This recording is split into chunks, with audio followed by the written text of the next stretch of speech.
Hello and welcome to the Giving Voice to Depression podcast, brought to you by Recovery.com, the best place to find mental health and addiction treatment for anyone, anywhere. Each week, we profile a guest who shares openly about their mental health journey.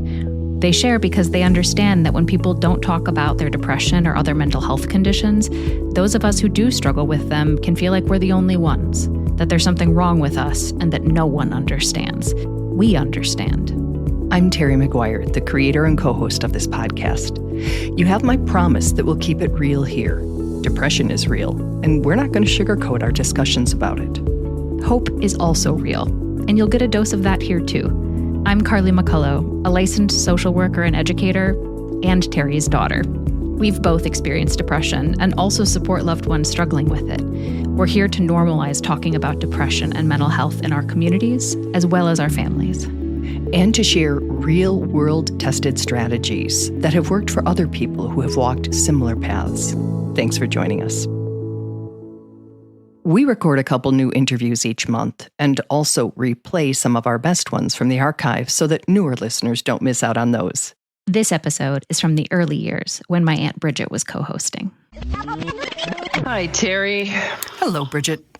Today we continue our discussion with Deb Sherwood, an accomplished journalist and suicide loss survivor.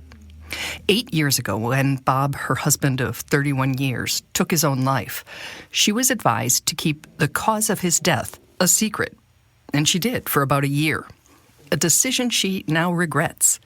If you did not hear her first episode, Keeping a Suicide a Secret, it's well worth 20 minutes of your time. In this episode, we will address the importance of words. After a death, we've all been at a service, funeral, or celebration of life and found ourselves at a loss for what to say. Some comments feel trite, while others too vague or too invasive. Does it really matter anyway? Are the things that we say even remembered? Deb Sherwood knows that suicide has historically been a taboo and stigmatized topic, but not understanding how someone could reach that level of despair is no excuse for careless or hurtful comments. And she heard many from mental health and medical professionals, as well as people who'd been friends for years.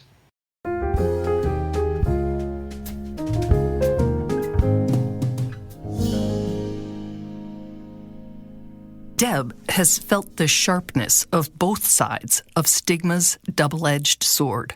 You know, everyone said just don't tell anybody because you'll ruin his professional reputation. So you really kind of learn what the stigma is all about. Mm-hmm. And then when you do open up about it, when you do start to say this is what happened, that's when the hard truth of why people say there's so much stigma attached to it. You know, the comments and questions have been quite unbelievable.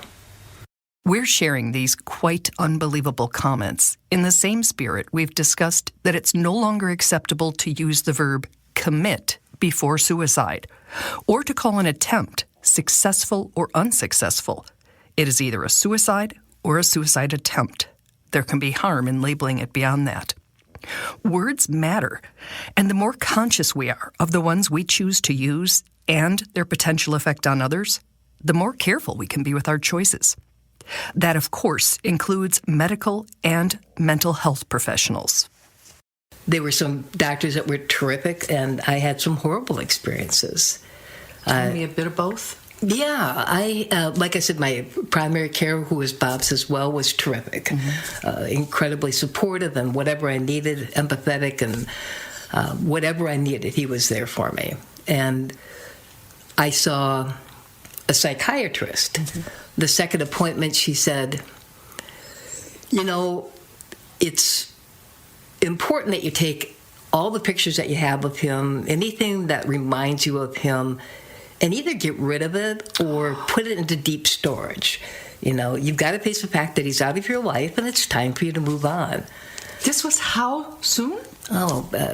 Maybe a month or something after the fact. I mean, it was shortly after. And I thought, oh, wow. And as I was walking out to my car, I thought, you know what? She's right. I do need to move on. But from her, not from Bob. Oh, good for you. So I never saw her again. Good. Found somebody else, and I've been working with him ever since, and he's terrific. Good. But, I mean, that's kind of when you first open your eyes to it. Deb's eyes were opened further by another medical professional who asked her, as a grieving widow, a series of insensitive questions. I told him about the loss, and his questions were, why do you still wear your wedding ring? And this was maybe, in this case, maybe a year after the fact. And I thought, I said, we didn't divorce. He died. I may never take my ring off. Mm-hmm. And then he said, how could you not have seen it coming? And I'm thinking, how is this even possible that somebody's asking me that question? I get the question, but why are you asking me that? I mean, what does it have to do with how you're going to treat me, first of all, as a patient? But why would you ask that? Oh, that makes me sick. Oh, it was striking. It was just like, I cannot really believe this is happening. And then he asked me why I allowed guns in my house. And I said, it wasn't my house, it was our home. As journalists, we used to go to the gun range a lot, and we were often in training sessions almost with law enforcement, and it was a really bonding thing. So it was a part. We weren't hunters. He never hunted. We just liked target shooting, so it was part of our life. And we had several guns, and it was sort of like, but why again are you asking me these kinds of questions? At one point, Deb went into a partial hospitalization program. The first thing the group leader asked her was to describe the scene when she'd found her husband's body that tragic afternoon. Yeah. And I just ran out of the room in tears. I mean, it was sort of like, why? She switched this, she really changed my life, and not for the better, because I struggled with PTSD after, finding him and all that beforehand. But after that question, I no longer just went to that mellow scene that I saw when I first walked in, where I didn't really recognize. I now went straight to everything unimaginable that you don't ever want to see. And it, like I said, it really changed my life. Traumatized you. Absolutely. Oh, this was a therapist? Yeah, absolutely. Deb surmises that her background as a TV news reporter and anchor might account for some of the callous comments she's received over the years. After all, it is the visible part of the job for a reporter to witness horrible events, freshen her lipstick, and then calmly describe them to an audience. And I think part of it is the fact that when you work in news and you're on camera, you learn to kind of put your own stuff on the back burner and just, come across like everything is okay, because that's what you have to do. So I think people felt like they could say these things to me and I would be okay with them. And it's sort of like, no, just because my face is saying I'm okay doesn't mean I am.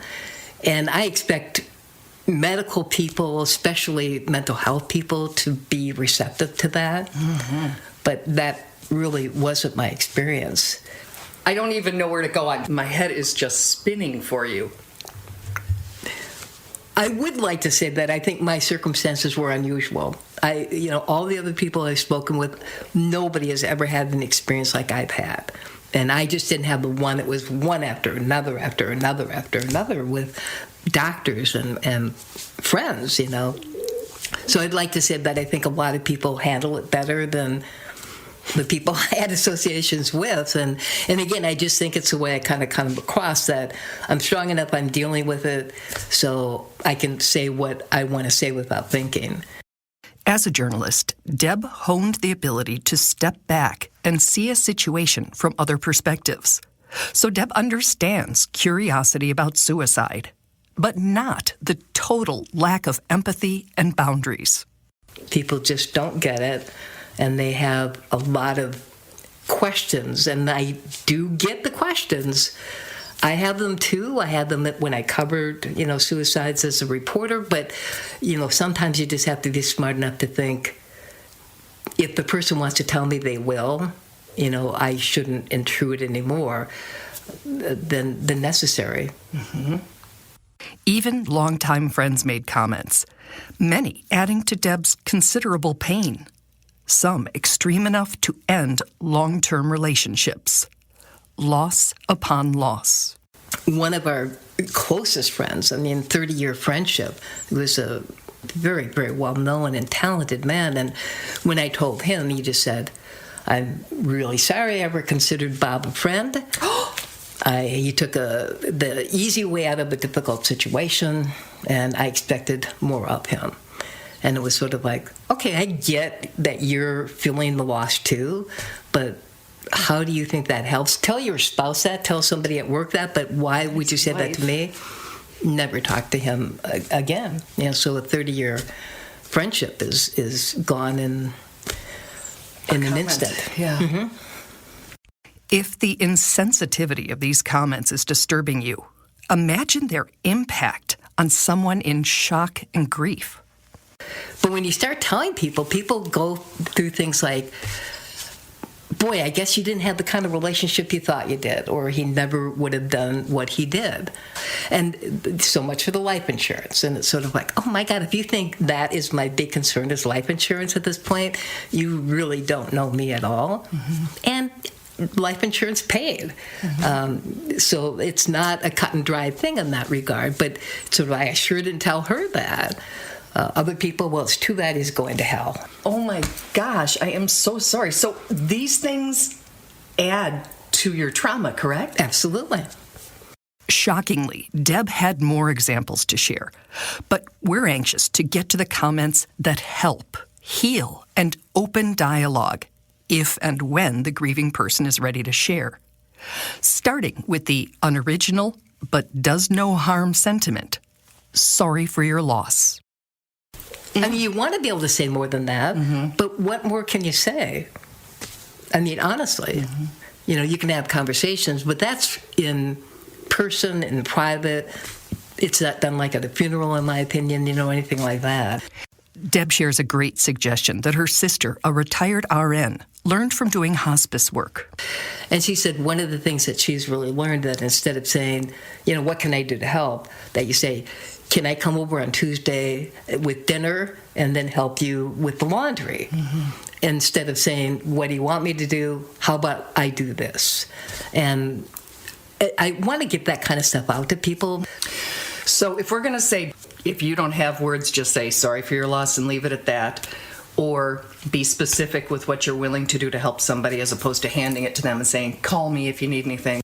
What more? Well, one of the things that I kind of read about is that a suggestion was to have people that were close to the person write something about them, mm-hmm. A memory or memories. And a very, very good friend of ours who worked with Bob at WTMJ many years ago, and he was incredibly helpful.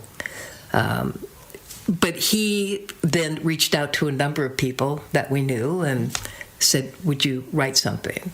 And so I've got this wonderful, kind of memory booklet that I can share with, we didn't have children, but he did in previous marriages, and I can share with them and say, these are just some things and some of the memories I didn't know about. I never had heard the stories before. So it was really kind of warming to hear that and have it that I can pick up whenever I want to. It's helpful. It's not just words that are in my head, but mm-hmm. I can reread it mm-hmm. Whenever I need to. So if somebody isn't organizing that and putting together, a compilation of those memories, just sending that note in your sympathy card or whatever, saying, I want you to know this happened, or here's a way he touched me, or a funny story, or whatever. Absolutely. Okay. Who wouldn't want to hear that, hey, your grandpa, your dad, your sister, your friend had this kind of an impact on me. Mm-hmm. And it really made a difference, not just in your life, but in mine. So, I'm a really strong proponent of that kind of a thing, just letting people know that there is more to that person than that final action. Mm-hmm. Since we're addressing the importance of words and respectful questions, It wouldn't hurt to be sensitive to the fact that the person or people left behind after a suicide have lots of their own questions.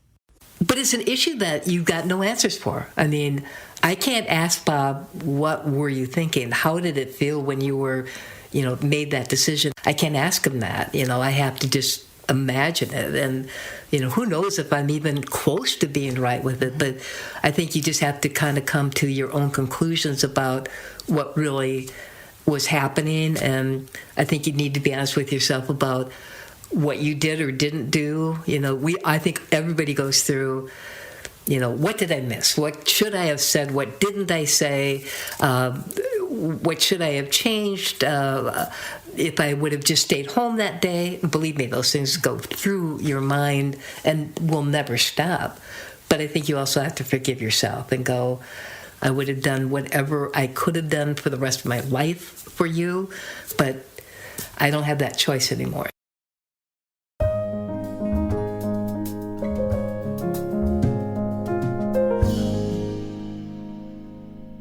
It's just unconscionable. I mean, it's just perhaps a tool, to think before you speak. And if it's not two of the three that I'm about to list, simply don't say it. And those three things to consider are: is it true? Is it necessary? Is it kind? And if it's not two out of three of those, is it true? Is it necessary? Is it kind? Don't say it. Deb, I am so sorry that you had to deal with all of this horrendous experience. It's just, what happened to do no harm? Right. Or to keep it even simpler, what our mom always taught us, right? If you don't have something nice to say, don't say anything at all. That's right. One thing Deb did talk about that was extraordinarily helpful, in fact, she called it the most helpful thing for her, was being part of a suicide support group, because nobody's questions are coming from a point of morbid curiosity, and all of the things you say are understood. Everybody understands that experience because they share it. So Ron would recommend that to anybody who happens to be in that same horrible position. She found it very helpful. And if a therapist doesn't feel right, if it doesn't resonate, do exactly what Deb modeled and just, don't go back. There are other people to try, and I understand that can be a, laborious procedure sometimes, but don't stay with somebody who doesn't resonate as, healthy and helpful. Yeah, or isn't respecting your grief or your pain or you as a human being. So absolutely. And that's true whether or not you've experienced a suicide. Your therapist and your doctor have to be fits for you. And your support group. Yep, absolutely. Group. Mm-hmm. Thank you, Deb. Yes, Deb, thank you very much for sharing your experience with us, and we wish you nothing but the best. And thank you for helping us all learn, perhaps, how to be more compassionate and sensitive in the future.